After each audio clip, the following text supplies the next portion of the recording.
ওই পাশে গাড়িটা রাখো, এখনই ম্যাডাম ঢুকবেন। Good morning madam. আরে এ তো আমার ওয়াইফ রিয়া।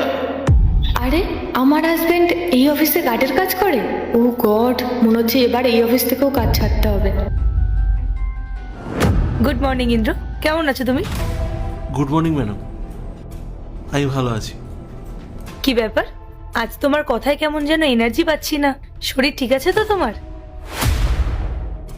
হ্যাঁ ম্যাডাম ঠিক আছি, সামান্য একটু শরীর খারাপ। তাহলে তো আজ বাড়িতে থেকে একটু রেস্ট নিতে পারতে। ম্যাম, আমার একটা ইম্পর্টেন্ট মেল সাবমিট করতে হবে, আমি আসলাম। ওকে যাও। ইন্দ্র, এই নাও, তুমি আমার গাড়িটা পার্ক করে দিও। আচ্ছা ম্যাডাম।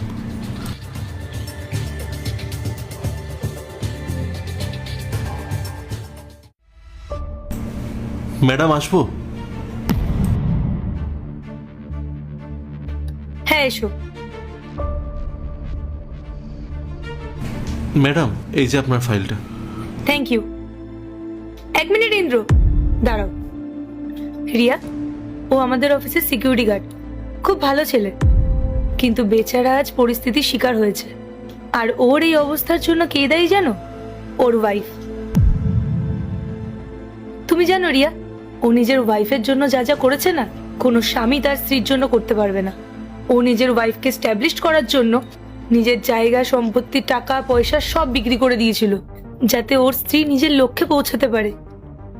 আর আজ যখন ওর স্ত্রী নিজের লক্ষ্যে পৌঁছে গেছে, তখন ওকে ছেড়ে দিয়েছে। আর আজ ও যে এই গার্ডের কাজটা করছে না, ওটার জন্য শুধুমাত্র ওর স্ত্রী দায়ী। মানে এখন ওর যে লাক্সারি লাইফটা লিড করার কথা ছিল, সেটা শুধুমাত্র ওর স্ত্রীর জন্য নষ্ট হয়ে গেছে। সত্যি ওর সাথে কতটা খারাপ হয়েছে, তাই না?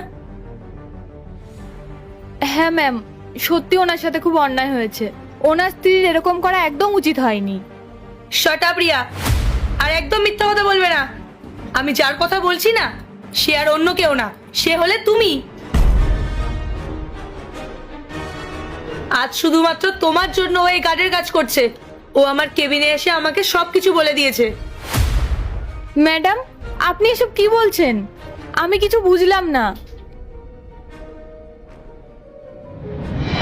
হ্যাঁ মিস্টার চ্যাটার্জি, কালকে ডিলটা ফাইনাল। ম্যাডাম এই যে আপনার গাড়ির চাবি।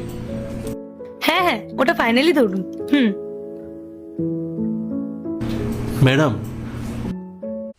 পার্ট 2 দেখতে সাবস্ক্রাইব করো ভেলকু 78M।